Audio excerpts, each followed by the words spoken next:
She's a doctor. Hurry up, the doctor, we can finally. Take care of yourself. It's filled with medical professionals. We're all good. She's fine.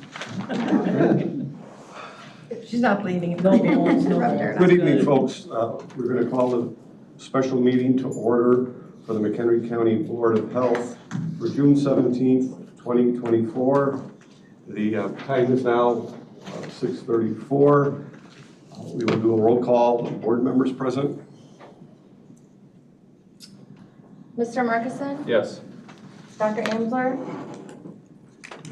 Ms. Carmen? Ms. Altoff? Here. Ms. Gaffney? Ms. Morowski? Here. Dr. McGuire? Here. Dr. Katz? Ms. Ortiz? Here. Ms. Clark? And Mr. Clark? Present. And then we would, for the record, identify the guests that are here, participate in the discussion for the meeting from the county. I'm Peter Austin, County Administrator. Scott Harvey, Deputy County Administrator.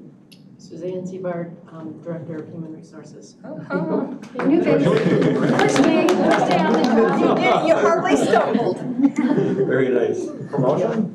Promotion. Congrats. Any public comments for the special meeting on the topic?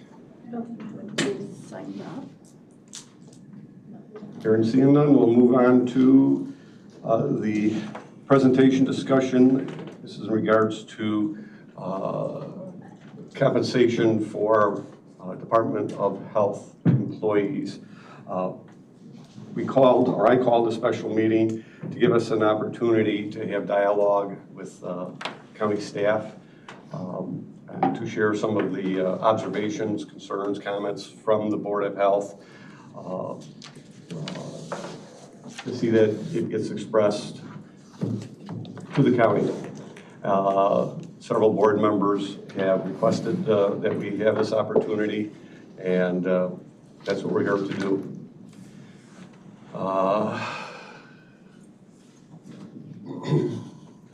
I will start by. I know there was a conversation of how we wanted to proceed with this. We want to have the county try to educate us on their process in regards to wages and benefits and rewards.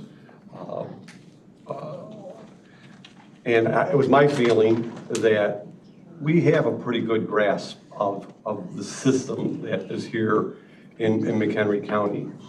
One of the things that we have observed as board members, it's really outside of our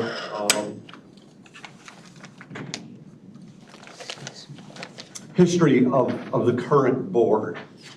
There is a perception in the health department that the health department is a separate entity from the county. That once you are employed by the health department, it's the Board of Health that determines your future, your job description, your compensation, your benefits. We, as the board, recognize that that is not the case, that there is different jurisdictions in regards to who does what. But we, as the Board of Health, wanted to share that with the administration that it has been a perception that we have more authority than we know we have. I'm not saying that the Board of Health wouldn't accept the authority that was given to us, but at present, there is an expectation amongst the employees from the Department of Health that the Board of Health can address some issues and solve some problems that they perceive and express that we, as Board of Health members, recognize that it's not our jurisdiction. That was item number one. Does any other board members want to step in and make a comment in regards to that? I'll just take it one step further also, just kind of, if it's not the authority, how much latitude do we have in taking, for example, whatever the existing raise is that's being recommended, how much latitude do we have in working with that number? Okay, yeah, right. For the audio record, Dr. Ansler has joined the meeting. So that's item one. And in regards to compensation program here in the county, there are a number of people on this board that have experience from other governmental agencies that operate in a different manner or compensate their employees in a different manner.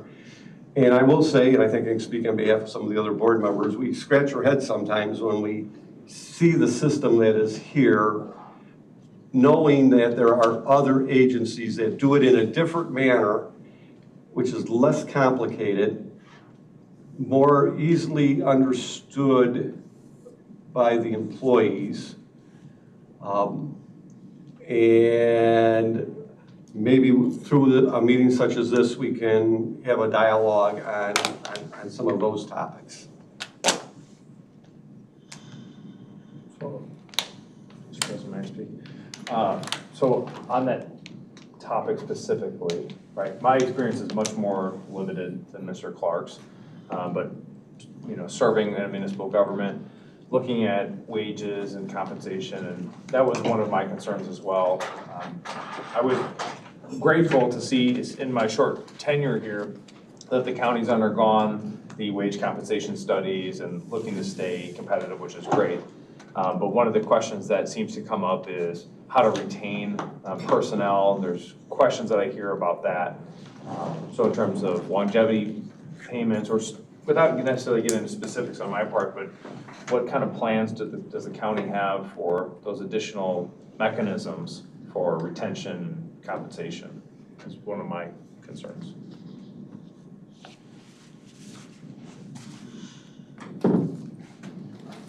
For the audio record again, Ms. Clark has joined the meeting.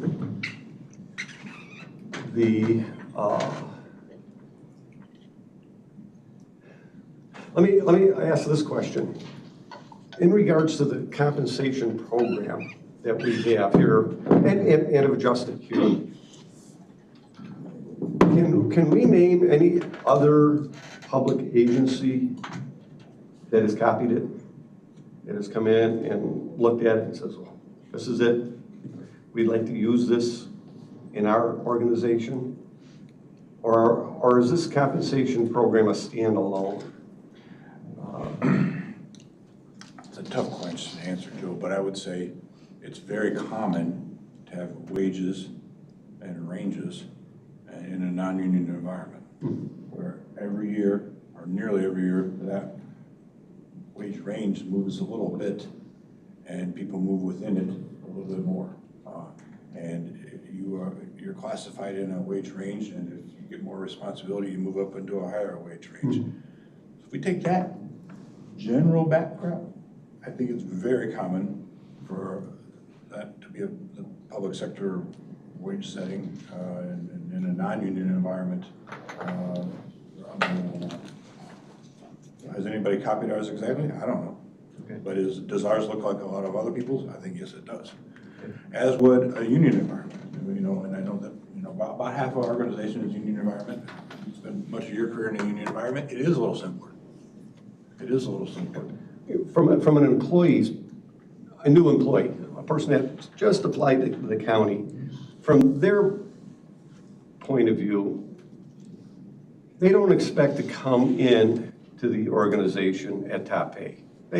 Everybody understands you start at the bottom of the totem pole. You're You're at a starting wage. But everybody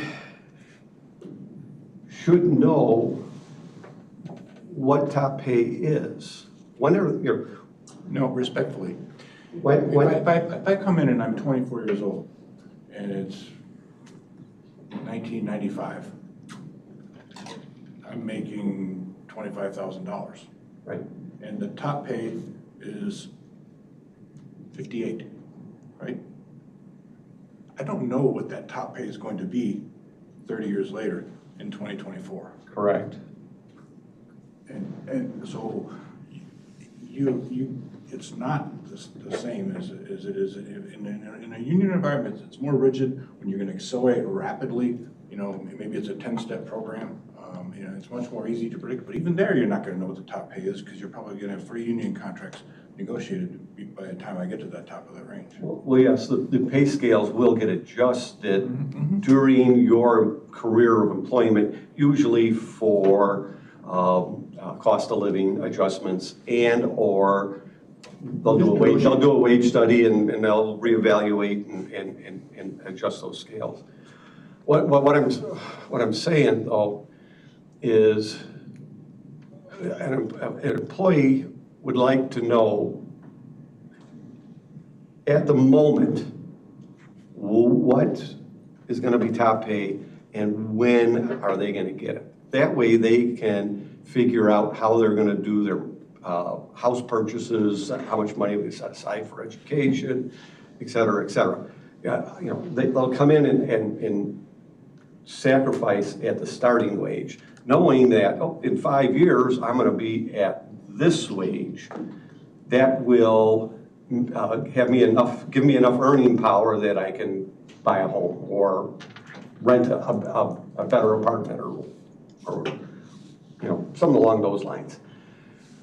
Under the system that we have here, an employee comes in and starts, they really don't know when that top pay is going to be. And they don't know what their pay is going to be next year. We don't know how well they're going to perform. We don't know what the rate of inflation is going to be. We don't know what the external market's going to be. So no, we're not going to be able to tell them what they're going to be making in 10 years. We are not. We have, in my period of time with the county, really resisted rigid step programs for non-union employees. And that's not atypical of the public sector environment. You know, it's the union position has been, particularly in law enforcement and public safety, has been very much in support of a more rigid step program. 8 steps to the top, 10 steps to the top, 12 steps. Right. We have not used that.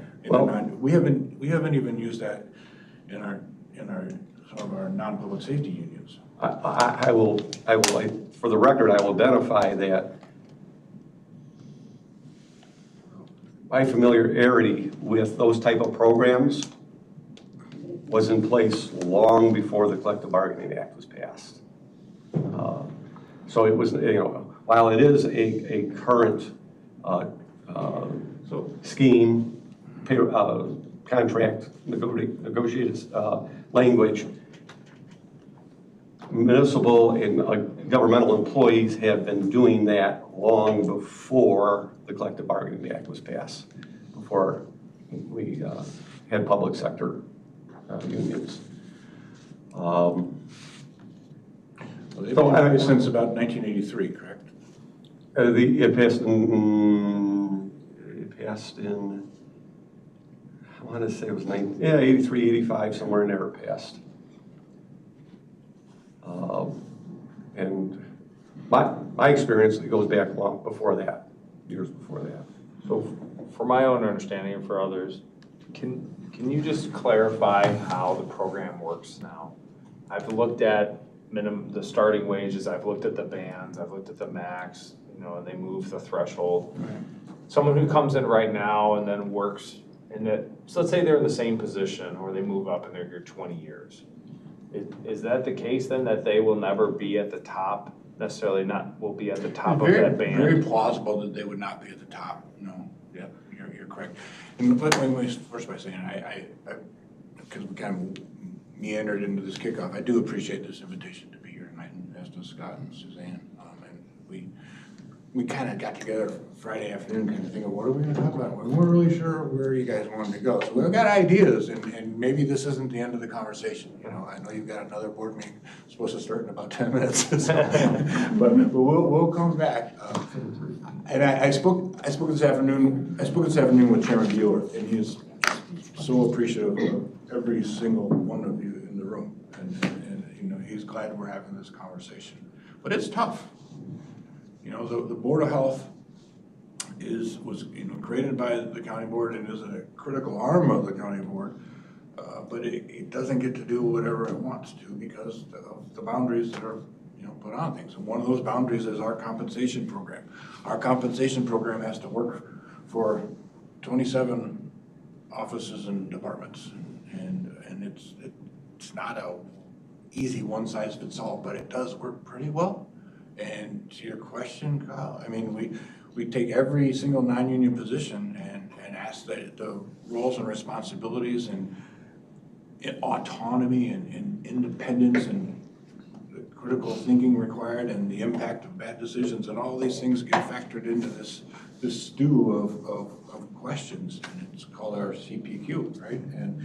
And positions get assigned a grade, assigned to a range, and then in recent years, in part because of good conversations like these, we've made the decision to try and accelerate people to that midpoint. And the midpoint is really the target, the market midpoint is what this organization in the last 5 years has really said that's where we want people to be. And Suzanne's predecessor really helped us to get there. And we have been moving people a little bit faster than midpoint. But beyond the midpoint, we aren't guaranteeing anything. If you've been here 10 years and you're not at the midpoint, then we want you to be there. But beyond that, it's what other factors have gone into how you've been paid over the years that really are driving where you're at.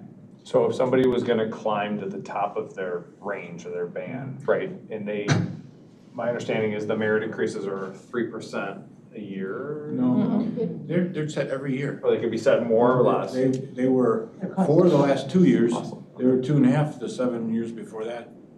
Don't know for sure what they're gonna be this year, maybe 3.5. We're not there yet. Is it But correct it changes though? every year. Is it correct though to say that, and forgive me about all this, right? You're absolutely right. We find ourselves in a weird place here as the Board of Health because you understand that we get questions sometimes and that's where a lot of this comes from. So I want to make sure, speaking personally, that I understand this better. If the whole department, if I understand correctly, gets the same merit increase availability for all employees, but let's say you had an employee that was a standout employee and you wanted to reward them extra, you'd have to take the merit adjustment away from another employee to raise that one up because it's a set pot of money, correct? If everything else is absolutely static, yes, that's how it Okay. has to be. So it's a net zero game basically, right? And it's been a weakness of the system, I'll admit that, but we have to come up with the budget. The board, Yeah, they've got tremendous pressure on keeping property taxes as low as possible. And at some point, we have to say, this is how much money is going to be available. And then, charge our managers and department heads to make their best decisions on how to allocate that. And then that simple explanation that you've identified, it gets really tough. Right? Not everybody can get an A+ award. right. But oftentimes, particularly in your bigger departments, there are people who haven't performed quite as well. Sure. And there are some opportunities to acknowledge the higher performers, but that's not easy. And I'm not one to say that everybody should be, even in the environment that I work in, right? I don't feel like everybody always earns it. And that is one of the cons of that system. But looking at the pros and the cons of everything, I'm just trying to understand it. And hopefully you understand that this isn't me looking for some gotcha, like, this is the easy fix. I don't want to give off a defensive vibe because I don't want to feel that way. But to you, and I want to get to you, to the question though of can people assume they get to the top of the range? No. Okay. You can't assume that, right? Because where you came in the range, how that range has moved while you've been here, you know, we've made some really significant moves on people in these last two non-union compensation adjustments, and they still aren't near the top of the range. Right. That's probably a good thing, because if that range hadn't moved from when they were hired in 1994, they would be capped out at 58,000. Can I make two things? It's all- One, I think, let's go back and start at the beginning, and I think if you could explain exactly how the process works and how the board considers compensation. And then can you also talk about the fact that what did happen, which is something that maybe we could consider, is the idea that was brought forward to use some of the available funds we had to give people more money for the extra work they did during COVID. I mean, that was kind of outside the scope of, but it still was some type of compensation, so that potentially, what I'm thinking is that this board may have an opportunity to talk about something like that and bring it back through the appropriate channels and see if that's not something that we could work into further conversations. Because I don't know how much latitude we actually have in working, you know, in creating salary compensation for employees. But there was opportunities given for ideas, if there's pots of money, to reward people for exemplary performances during COVID, which is what we did we not? Am I wrong? We did, in fact, the Board of Health is the only, the Board of Health was the only department of our 27 departments that did award any COVID relief dollars. And, you know, it was well earned. These guys did a great job. But I'm just thinking. I got beat up across the street by the sheriff's unions for not doing that. And I was correct. But for our purposes, I was just trying to, again, talk about what I did before, is what is the process, and then how much latitude or how much creativity is available for us to have conversations, and then what would that process look like? How would we take our really creative, wonderful ideas to the appropriate, and what's that process? Well, I can't tell you how much latitude, but I can tell you there has been latitude in the past. You know, I've been with Woodson County for 19 years this month, and I have seen Board of Health deal with its employees slightly differently than others.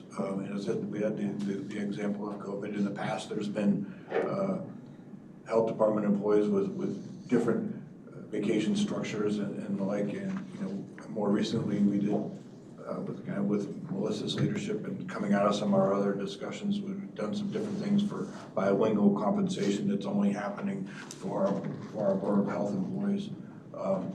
We have been flexible, and I want to continue to offer that opportunity to respond to your ideas on how to do things differently.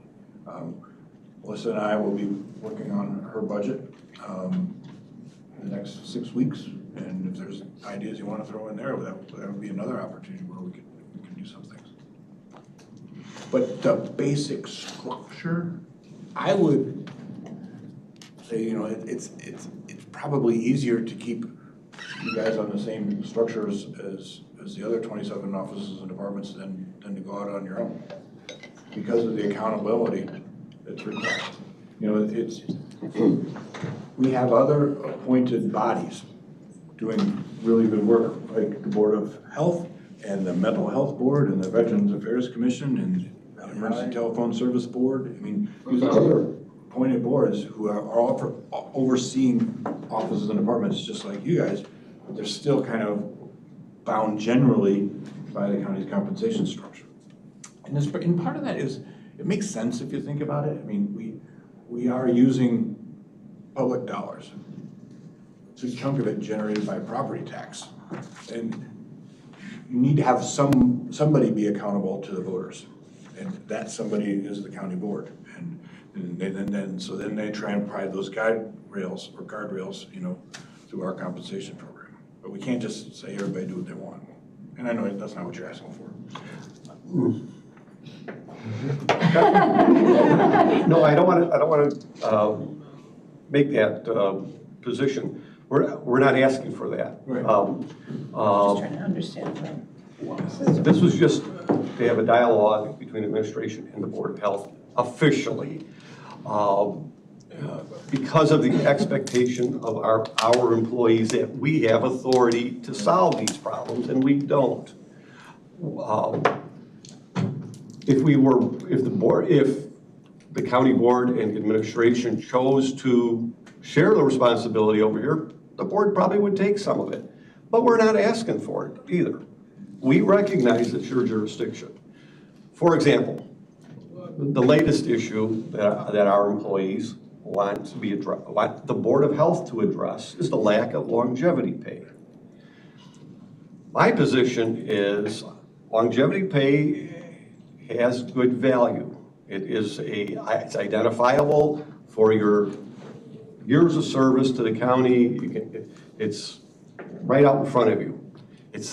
But here in McHenry County, you may be already getting longevity pay. It is incorporated in your midterm to top pay scale. When you're going to be moved from the midterm to top pay, in part that is for your years of service to the county. What I don't want the Board of Health to do is to receive input from staff and employees and then say that you should do something if it's not our jurisdiction to do that. And I think the rest of the board agrees with that. We don't want to step on your toes. We will offer our services whenever needed. Well, and I just say that we appreciate hearing the concerns that you're hearing. And these are things that we can take back and we can work with the county board or can see where they would fit. What we do for one department, we have to do for them all those that, aside from union contracts. So like something like longevity pay, that's something that we would have to look at unilaterally. So not one department's favored. I wanted to actually get back, Cal, you had to ask an important question. We touched on it, but you said, what is the structure? And see that you can help me out, but generally the compensation philosophy of the county is we do market assessments. We have just completed this process. It's going to roll out July 1 to ensure that we're paying our employees at market rate. And there's a third party that does it, so we're not doing this internally. We have somebody that does it. Once we have that scale set, then the philosophy is generally, in theory, an employee within 10 years should reach that midpoint of whatever that grade is. And if they've been here for 10 years and they've been a decent performer and without challenges, they should be at 10 years. And if they're not, then we To the midpoint. To the midpoint. That's been the priority. We should work on adjusting the salaries, and a lot of employees have received that adjustment or will receive this adjustment July 1st. So that's it. So 10 years should be at the midpoint. If you're a satisfactory employee, you're doing what you need to do, you show up, you do your job, you do well, go home. That's what we're. Now each year we adjust the range. So the midpoint of this range. Now, when we come up with what the cost of living or what the merit pool will be, that's a set amount. So let's say it's 3%.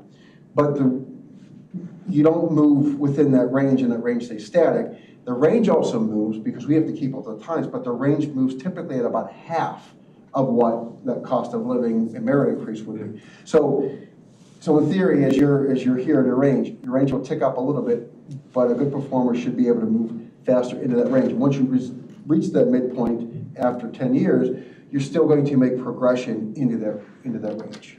Just a direct question on that. Assuming everybody is a good performer in the department and everybody gets their max merit increase and that scale moves in the way you just identified, at a certain time of longevity, they would all reach the max of their band? Based on what you just said, if the Everybody band will get to that midpoint in 10 years. If we're all the same employee, we all get hired on day one at the minimum, and nothing else changes in 10 years, we should all be at the midpoint. Okay. But that won't be. It's just, I mean, Too many variables. there's too many variables, right? And if you've been here 25 years, you may have worked in 7 or 8 different compensation programs. I mean, things Right. change. I just meant based on the understanding of the theory of this. Yeah. Okay. And not everybody starts at the base salary, depending upon experience, so that Sure. changes things. That makes sense. Yeah.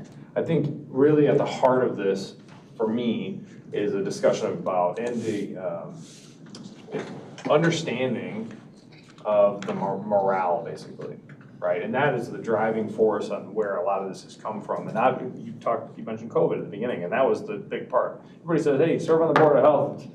There's, you know, It's gonna be this is great. pretty laid back. Well, I wasn't very laid back. I served on the Board of Health in Boone County before I lived here, and, you know, I've seen how it changes and moves, and, morale in large part has been a big effect, and I want to say I'm grateful for the things the county has done, and I think we have been talking about that, and the county has responded, and the payments for COVID, those are big help. But when you're talking about 27 other different divisions within the county or offices, right? You also just said that not all of them got that, not all of them got bilingual pay. There is a difference between these. I don't know what those other divisions or departments, how they suffer or how they thrive. I don't know. What I do know is that people often come to us and they assume that we have that authority, and we don't. But I'm a human, so I turn around and say, I'm gonna do the best I can, and I'm gonna help bring your concerns, and that's what this meeting is. I see Mary Ellen in particular, oftentimes, you know, there's a lot of vacancies in her department, in her division. And why are those not being filled? And a lot of times we hear it was pay. Now that is changing over time, but you talk about the value, and we pay employees and we train them, and then they get hired by Lake County or Kane County. Man, and the cost, it just kills us, and the county, and the taxpayers who have to pay for that all over again. So I think that's where a lot of this comes from, and just looking for, I know I'm not surprising you with any of this, it's stuff you already heard, but it's out there now. It's good to say it out loud, though. It's about the morale. Well, yeah, morale's part of it. Morale isn't all tied to compensation. No, you're right. Morale can come from coworkers and leadership. And we've done some hard work on doing what we can in compensation over the last 4 or 5 years. We're going to see another big jump for a lot of non-union people on July 1st. I think through Patty's partnership, we've really helped to accelerate how people in that environmental health division can move up the ranks faster with less bureaucratic red tape when they're hitting certain, certificates and accreditations, because we do get tired of losing people to Lake County. But again, compensation isn't the only reason that a 26-year-old decides to go somewhere else. No. But on the topic of morale, when we're talking about, this is the big thing that sticks in my craw, is that, plus the merit. If you want to give extra money to someone who did a great job, you got to take it from somebody else, and that is a crusher of morale. And that when they come back and they say, whatever, 3% was what the max, but I got 2%. And to find that is how you drive a wedge between an organization and the people that work there in a lot of ways. And I know we don't talk about that. We wouldn't publicize who got what, but People talk. But that's part of the problem of merit pay, is who creates the standards and then Right. who determines the level of those standards. Because now I have to tell you, you don't get the 3% because you only get 2%, because I wanted to give 4% to him. Right. Or they, whatever. And that's one of the reasons I think that we have conversations all the time about why we said this is it. Right. Everybody's treated the same. If you're not performing, you have a conversation, and ultimately, maybe there's some separation, but. yeah, I agree. I think discipline, it's hard for me because I want to support people who go above and beyond. 100%. And I want people that don't meet the expectations of the job to be disciplined or to be gone. I want those expectations met. I'm a high performer. But it is very difficult because there's a huge gray area in there, and I'm even help manage people that I work with. And it's like, you're not my star player, you're my C or B player. but I'm not gonna let go of you either, right? Well, that's when you coach them. Oh, we're coaching a lot. Ms. Borowski would like to make a comment. Sorry. So you don't give cost of living and merit, is that I was correct? using those interchangeably. I mean, then we'll figure out what the cost of living, but we'll figure out the overall pool of money that's based on the percent of the salary for each department. And, obviously the county board. So if I'm an average performer, would I get cost of living? Or if somebody were outstanding like Sometimes, Kyle, would I not get cost of living because they had to take it away from me to give it to him? I mean, I don't understand, I've never understood, because I've worked for places that did the same thing. They called your merit raise the cost of living and vice versa, which is, to me, it's two separate things. I get a cost of living raise and then I should get a merit increase if I've done above and beyond, or not get a merit increase if I haven't done it above and beyond. But the cost of living, in my mind, in my simple working mind, should always be the cost of living. And that's not how we do it. I know, But- I think, I So, don't like, agree Scott with said, we this. use it interchangeably, it's not, I mean. This is very helpful. It's not how we do it. I mean, there is no one's, everybody's gonna get 1.5% this December. We've never Ms. done it that Ortiz? way. Yeah, and I think being the non-for-profit, I get it, because there is really hard, but I think the biggest difference I'm trying to put myself is, in Melissa's position, or even as our employees, and at least for non-for-profits, we run in the same thing. We have to approve a budget, and it's all based on funding, and cost of living, we have to consider that, but productivity and performance is important. We want to keep that employee, motivate them enough to stay and work harder so they can get that raise.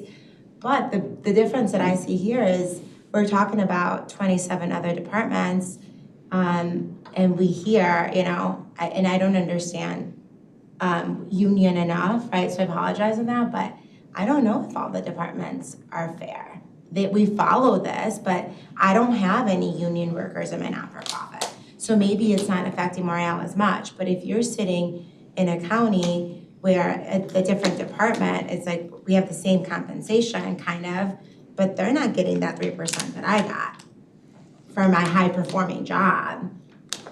They might be getting, so I'm having a hard time understanding how it's similar across, or it's the same across all these divisions when there is unions to consider and all of that, and then how do we work with you guys to keep morale and help Melissa in really trying to get these high-performing employees, because that's who we want, but still keep these, pushing our C and B performers to be A performers.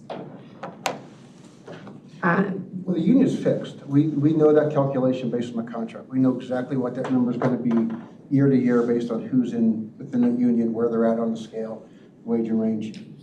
And so that's not incorporated into the remaining discussion of non-union employees when we determine what the pool of available dollars is gonna be. So they're separate. We calculate them separate. Okay.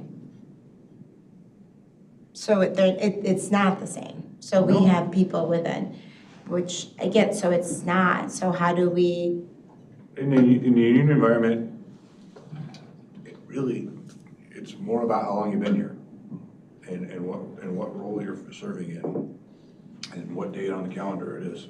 As to when, your anniversary date might be or the next fiscal year. Those are when your raises are gonna come and they're gonna come in the magnitude that's prescribed by the contract. There is not any management thought into that.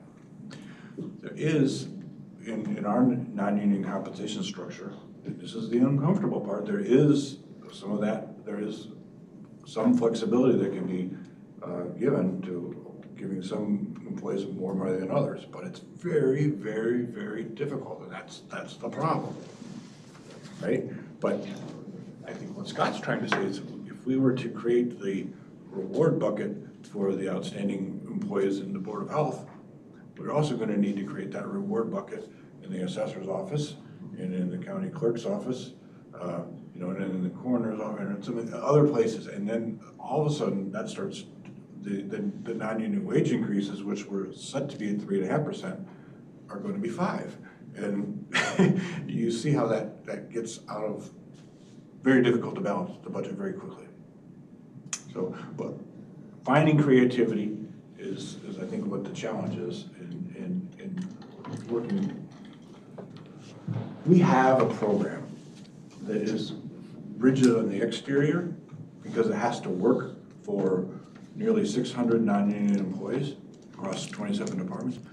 But for individuals, for managers who have rock stars, for department heads who have people who are wanting and earning and needing more responsibility, we have the ability to address those individual situations as well. So it's not as though we can't do things, and we do them throughout the year, looking at, through the CPQ process and seeing what jobs people are really doing, what were they doing when they were hired 3 years ago, what are they doing now, and we can make adjustments, and we do make adjustments.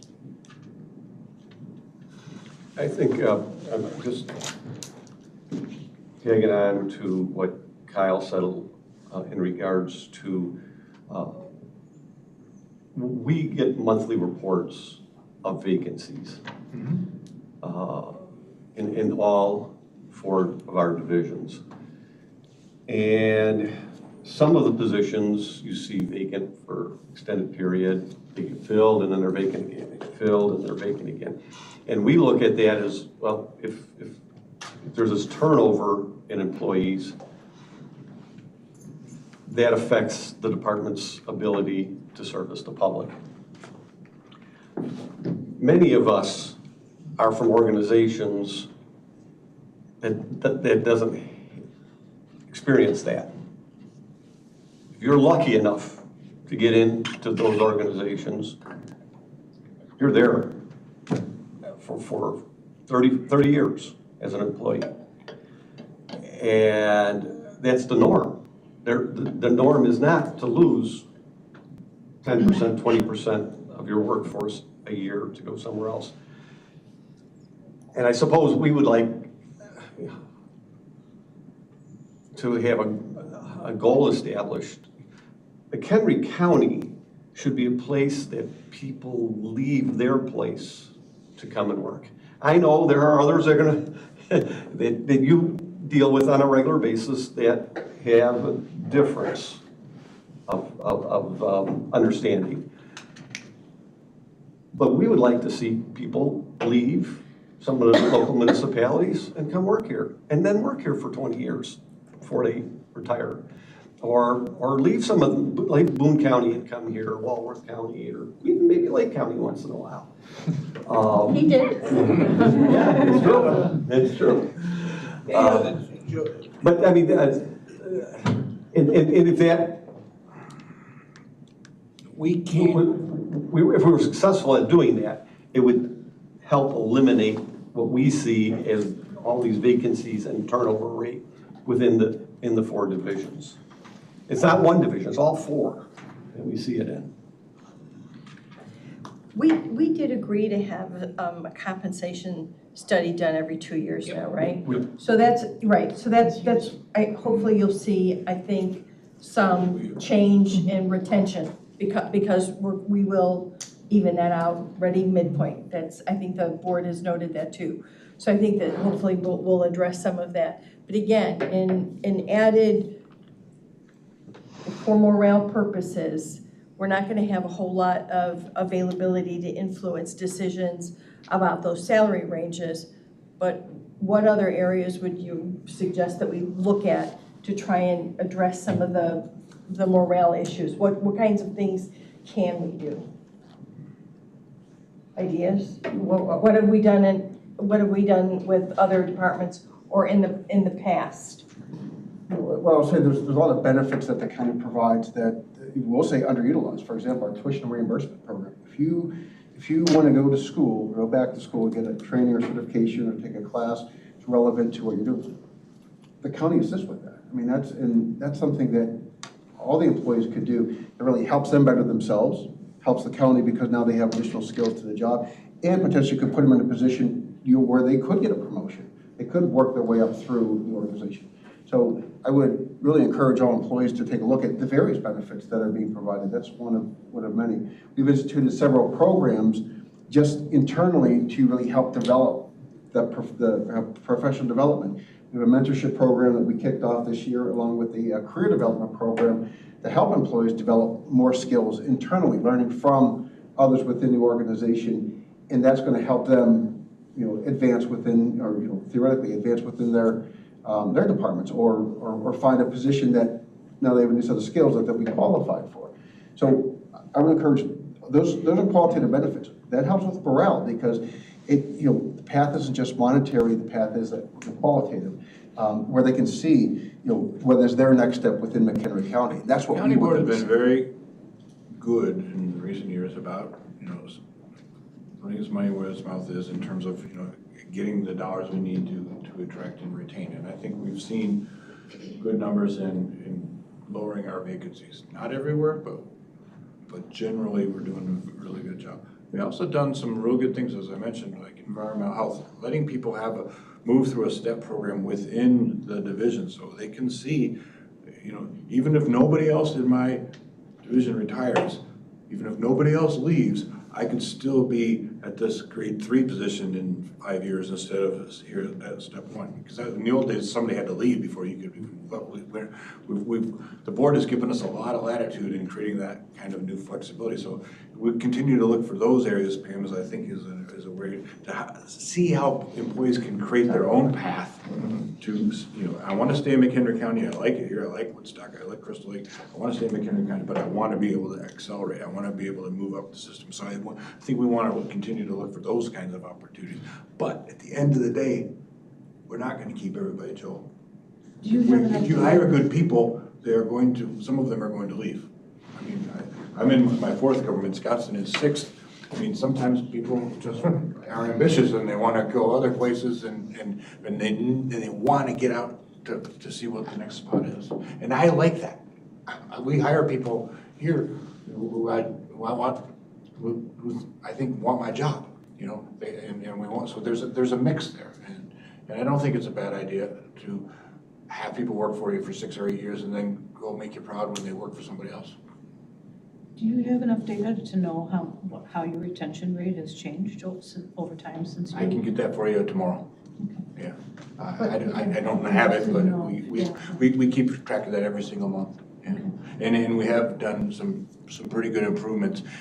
Kind of going back now 2.5 years for when we did the last non-union compensation study, and then we did so at a time when it was really hard to hire anybody, and because the labor market was so tight. But yeah, we can get you some of that information. I'd be interested. I will tell you, I too was extraordinarily concerned just from, I apologize, Kyle, from a general perspective, because I think, I'm looking at you, Susan, and I think when we first came, it was in excess of 118, it was high, and just before Cheryl left, she indicated that we now only have 47 vacancies, and a few of them, we kind of sort of knew they were going to be vacant, and wanted it to stay that way while we evaluate maybe changing some of those classifications, et cetera. So it has improved. Mr. Markinson? This is probably my final thought on this, but you may have heard this before, but in the fire department, and I think in public safety in general, the pensions sometimes are called the golden handcuffs because you start in some place, and our culture is you start in somewhere and you really don't want to leave somewhere. Right? Definitely not down the line, because you restart over, seniority and all that comes with it, and the pension's a big part of it. From a totally Machiavellian point of view, and what is going to keep employees here the longest, that's going to help smooth the operations of the department, I'm just thinking of all sorts of other golden handcuffs, so to speak, not the pension necessarily. But has anybody ever pursued or thought of other fringe benefits that an organization as large as the county could perhaps have a better ability to offer? Something like housing assistance. Like I think Elgin Police, they actually they'll have a house that an officer will live in, right? That's free housing for them. I mean, what a great, they already own the house, the city did. What about childcare for kids? Tuition reimbursement is what got me thinking about it. What happens if your children could go to MCC for, obviously it's not the same organization, but I'm looking for ways that we can further increase that ability. Childcare assistance would be really helpful. I mean, even if we had a partnership with a place that our employees, that was really stark during COVID, it was a huge deal. So I don't know, just That's a throwing great random stuff out That's there. when we kind of kicked around the liability is so high to operating it yourselves, but offering some kind of a stipend, it would be really. That would be huge, because childcare is Extraordinarily expensive. We employ 150 people out at our long-term care facility, and many of them are young women. Right. Who really struggle with their healthcare expenses. Just think that what value we could have if we had the facility space in some places and we had staff who could do that. And it was part of your job. I mean, picking your kids up and moving somewhere else, you don't want to do that. Again, from a Machiavellian point of view, you would put up with less pay and whatnot if you knew your kids were taken care of. I like the partnership with a child care agency. I mean, because the liability is horrible. Yeah, I agree. I'm just, not my best idea, but just. No, but I mean, having a partnership with a child care agency in the area, and whatever. But that's kind of the stuff that I was talking about. We can have those discussions and make those presentations or give those thoughts, right? And you would take them back to the finance committee or whatever committee it was for them to kick around and see. But I'll say it because nobody else in the room will say it, and I just do. You have to remember, the flip side of that is the cost. The money. And the money. And there's a responsibility on the part of elected officials to go back and say, we raised your property taxes so we could provide childcare for people who work here. Right. Remember that, because unless you can help us with the narrative on those kinds of things, Right. it's really hard to explain to 300,000 people that their property taxes just went up. Oh, and by the way, it was almost 10% for everybody. That's a hard conversation. 14.5 for me. Okay, for you, yeah. Well, 10% was the average, so that's what I'm saying. So do you see I want you to all think about that. Great ideas. Well, that's why But there's a flip side to that The conversation. county is responsible for doing the PR on that too. You want a strong county government, you want a strong health department, they are your shield. And this is what we feel will benefit the entire county if we can keep people here, because these are the benefits we offer. Most working people would understand that, I believe, completely. I understand the taxes are ridiculous. I mean, they're ridiculous everywhere. Oh, no, they're more ridiculous here, and we sold that narrative. Single kid that lives in Maryland. And I'm not, I don't want to go through the argument. I just want to point that out, And I think that is the question. The county, it's those people who run for election that we all put in those seats, and what their narrative is their narrative, and that's how they got into that seat. This is why, though, my thought that what my focus wants to be is not on just a dollar amount, right? But some way the county can do something more cost effective than those people would have been able to do it themselves, right? If it cost me $1,400 a month to take my child to childcare, but the county has a way to have done it more economically, either through contracted bargaining, large sizes, or something like that. It doesn't have to be that. If the county owns a building that can house people, and that could be part of that. On site, so it's close proximity. Something that like the county already has, there's a value added there that we don't actually have to just pay that money out. We already had the facility or the structure in place or something like that, because I'm totally conscious of that. Right? I mean, if they had, we've got extra vehicles, then someone wants, I don't know.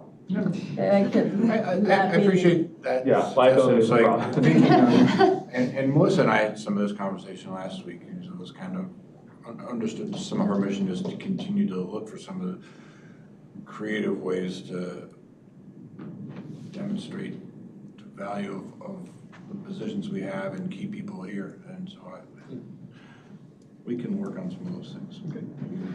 Come back in a month or two. Free Three Oaks memberships for everyone. Any more comments, questions from board members? Well, on behalf of the Board of Health, I want to thank you for being here. Promised to get some more questions for us, so I want to continue the dialogue. Okay. And I sincerely appreciate the opportunity to speak with you tonight. And thanks, Scott, for riding shotgun with me and Suzanne? Day one. Thank you very much. If I could just say just a couple of things. Please. Regarding, just so you guys know, we do employee surveys every year, and we ask those questions. How are your benefits? Are they good? What would you like? Is there a change? So we do survey, we just recently wrapped that up, so we'll be doing some evaluations on that. So we do survey the employees to understand what they want. Part of the compensation study is also a two-step process where it gets an employee into grade, and then it moves them for years in position. So we don't hit this big compression. So there's steps and thoughts to that. I think the problem that I see right now is the first compensation we did, we hadn't done it for 5 years. It was huge. Lots of change. Now we're much closer. So those comp studies are gonna be smaller. So I think people are like, but I got this big, huge increase. And now this one is so much smaller. So as we stay with the market, that is going to not be as large as what they're used to That's a seeing. good problem, because we're with the market. Yes. So just a couple things to think about. Thank you. Thank you. Thank you all. Thank you. Thank you. Is there a motion to adjourn the meeting? I'll make a motion to adjourn I'll this second. special meeting. Motion's been made by Mr. Markison, seconded by Ms. Altough. All those in favor of closing the meeting, say aye. Aye. Those opposed, say nay. Ayes have it.